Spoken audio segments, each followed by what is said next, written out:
ಓಂ ನಮಃ ಶಿವಾಯ. ಸ್ವಾಮಿ ಗುರುಗಜ್ಜ. ನನ್ನೆಲ್ಲ ಪ್ರೀತಿ ವೀಕ್ಷಕರಿಗೆ ಶಿವಾಯಂ ಕನ್ನಡ ಆಧ್ಯಾತ್ಮಿಕ ಚಾನಲ್ಗೆ ಸ್ವಾಗತ. ಇವತ್ತೊಂದು ಜೀವನದ ಸತ್ಯದ ಬಗ್ಗೆ ಮಾತಾಡ್ತೀನಿ. ಅಂದರೆ ನಮಗೆ ಯಾರೂ ಬೇಡ, ನಾವು ನಾವಾಗಿರೋಣ, ನಾವಾಗಿ ಬದುಕೋಣ, ಯಾರ ಸಹವಾಸನೂ ಬೇಡ ಅನ್ನೋ ಬುದ್ಧಿ ಯಾವಾಗ ಬರುತ್ತೆ ಅದ್ರ ಬಗ್ಗೆ ಮಾತಾಡ್ತೇನೆ. ಅದಕ್ಕಿಂತ ಮುಂಚೆ ಚಾನಲನ್ನು ನೋಡ್ತಾ ಇದ್ದರೆ ನೀವು ಯಾರು ಸಬ್ಸ್ಕ್ರೈಬ್ ಮಾಡ್ತಾ ಇದ್ದರೆ ದಯವಿಟ್ಟು ಸಬ್ಸ್ಕ್ರೈಬ್ ಮಾಡಿ. ಸಬ್ಸ್ಕ್ರಿಪ್ಷನ್ಸ್ ಫ್ರೀ ಆಗಿರುತ್ತೆ. ಹಾಗೆಯೇ ವಿಡಿಯೋ ನೋಡೋದು ಮಾತ್ರ ಅಲ್ಲ, ಆದಷ್ಟು ಲೈಕ್ ಮಾಡಿ, ಆದಷ್ಟು ಶೇರ್ ಮಾಡಿ. ಹಾಗೆಯೇ ಸಬ್ಸ್ಕ್ರೈಬ್ ಮಾಡುವಾಗ ಸೈಡಲ್ಲಿ ಬೆಲ್ ಐಕಾನ್ ಇರ್ತಾರೆ, ಕ್ಲಿಕ್ ಮಾಡಿದ್ರೆ ಆಲ್ ಅಂತ ಬರುತ್ತೆ. ಕ್ಲಿಕ್ ಮಾಡೋದನ್ನು ಮರಿಬೇಡ. ಆಗ ಮಾತ್ರ ನನ್ನ ಎಲ್ಲ ವಿಡಿಯೋ ನೋಟಿಫಿಕೇಷನ್ಗೆ ಸಿಗುತ್ತೆ. ಬರೀ ಸಬ್ಸ್ಕ್ರೈಬ್ ಅಂತ ಹೋಗ್ತಿದ್ರೆ ಖಂಡಿತವಾಗ್ಲೂ ಏನೂ ಪ್ರಯೋಜನ ಇಲ್ಲ.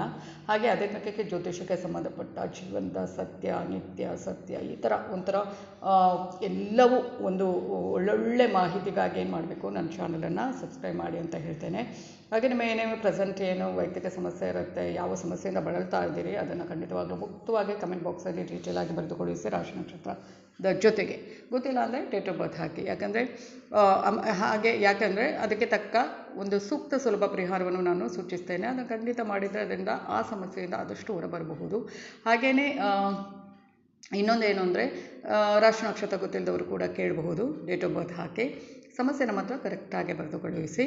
ಹಾಗೆಯೇ ಇನ್ನೊಂದು ಏನು ಅಂದರೆ, ನಾನು ನಿಮ್ಮ ಜೊತೆ ಯಾವತ್ತಿದ್ದೆ, ನಾನು ನಂಬಿರೋ ಶಿವದೇವರ ಗುರುಗಜ್ಜ ದೇವದ ಆಶೀರ್ವಾದ ನನ್ನೆಲ್ಲ ಪ್ರೀತಿ ವೀಕ್ಷಕರ ಮೇಲೆ ಸದಾ ಇರುತ್ತೆ ಅಂತ ಹೇಳ್ತಾ, ನಮಗೆ ಯಾರೂ ಬೇಡ, ನಾವು ನಾವಾಗಿರೋಣ, ಏನು ಯಾರ ಸಹವಾಸನೂ ಬೇಡ ಅನ್ನೋ ಬುದ್ಧಿ ಕಲಿಯೋದು ಯಾವಾಗ ಮನುಷ್ಯ. ತುಂಬ ಸಲ ಹೇಳ್ತಾ ಬಂದಿದ್ದೇನೆ. ಈ ಥರ ಎಲ್ಲ ಒಂಥರ ಜೀವನದ ಸತ್ಯ ಇದು. ಖಂಡಿತವಾಗ್ಲೂ ಪ್ರತಿಯೊಬ್ಬರೂ ಇದನ್ನು ಫೇಸ್ ಮಾಡಿರ್ತಾರೆ. ಅಂದರೆ ನಮಗೆ ಆ ಥರ ಒಂದು ಯೋಚನೆ ಬರುವಂಥದ್ದು ಯಾವಾಗ ಅಂದರೆ ಸುಖದಲ್ಲಿರುವಾಗ ಖಂಡಿತ ಅಲ್ಲ. ಸುಖದಲ್ಲಿರುವಾಗ ನಾವು ಸುಖದಲ್ಲಿ ಇದ್ದೇವೆ ಅಂದಾಗ ಯಾರು ಗುರುತು ಪರಿಚಯ ಇಲ್ಲದವರು ಕೂಡ ನಮ್ಮವರಾಗಿ ಹೋಗ್ತಾರೆ. ನಮಗೆ ಅವರ ಪರಿಚಯನೇ ಇಲ್ಲ, ಎಲ್ಲೋ ಒಂದು ದಿನ ಪರಿಚಯ ಆಗ್ತಾರೆ. ಆಗ ನಮ್ಮಲ್ಲಿ ಇದೆ ಅಂತ ಗೊತ್ತಾದಾಗ ಅವರೆಲ್ಲ ನಮ್ಮವರ ಥರ ಬರ್ತಾ ಹೋಗ್ತಾ ಇರ್ತಾರೆ. ನಾವು ಅದನ್ನು ಏನು ಮಾಡ್ತೇವೆ, ಒಂಥರ ಒಳ್ಳೆಯ ರೀತಿಯಲ್ಲಿ ತಗೊಳ್ತೇವೆ ಅಲ್ವಾ. ಅಂದರೆ ಸಂಬಂಧಿಕರಾಗಿರ್ಬೋದು, ಬೇರೆಯವರು ಆಗಿರ್ಬೋದು, ಎಲ್ಲರೂ ಒಂದು ಏನು ಮುಖವಾಡವನ್ನು ಹಾಕ್ಕೊಂಡು ನಾವು ನಿಮ್ಮವರು ಅನ್ನೋ ಥರ ಒಂಥರ ಏನು ನಾಟಕ ಮಾಡಿಕೊಂಡು ಇರ್ತಾರೆ ನಮ್ಮ ಜೊತೆ. ನಮ್ಮ ಹತ್ರ ಎಲ್ಲ ಇರುತ್ತೆ ಅಲ್ವಾ. ನಾವು ಕೂಡ ಏನು ಅವರ ಏನೋ ಕಷ್ಟ ಹೇಳಿರ್ತಾರೆ, ನಾವು ತೆಗೆದು ಕೊಟ್ಟಿರ್ತೇವೆ.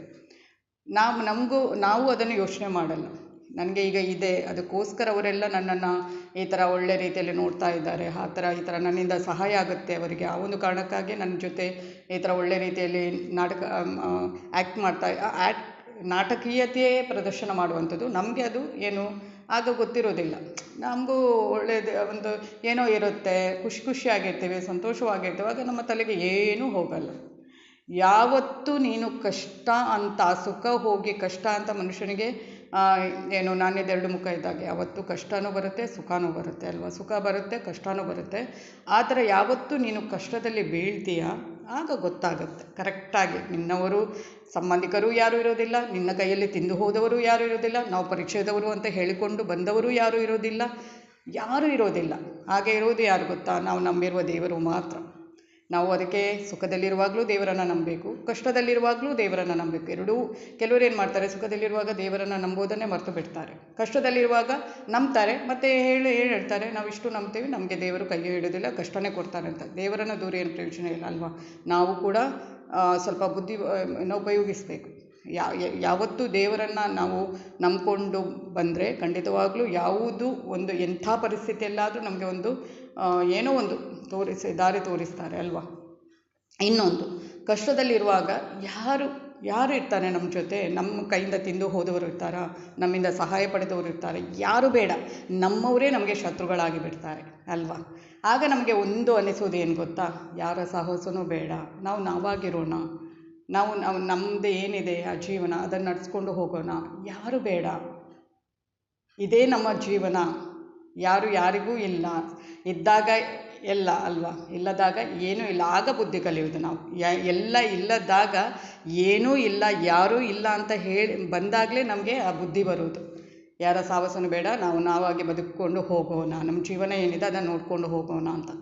ಅದನ್ನು ನೀವು ಪುನಃ ಸುಖ ಬಂದಾಗ ಪುನಃ ಅದನ್ನು ಮರೆತು ಇನ್ಯಾರನ್ನೂ ನಮ್ಮವರು ತಮ್ಮವರು ಅಂತ ಭಾವಿಸಿ, ಕಷ್ಟ ಸುಖ ಅನ್ನೋದು 1 ಸಲ 2 ಸಲ ಅಲ್ಲ, ಲೈಫಲ್ಲಿ ತುಂಬ ಸಲ ಬರುತ್ತೆ ಅಲ್ವಾ.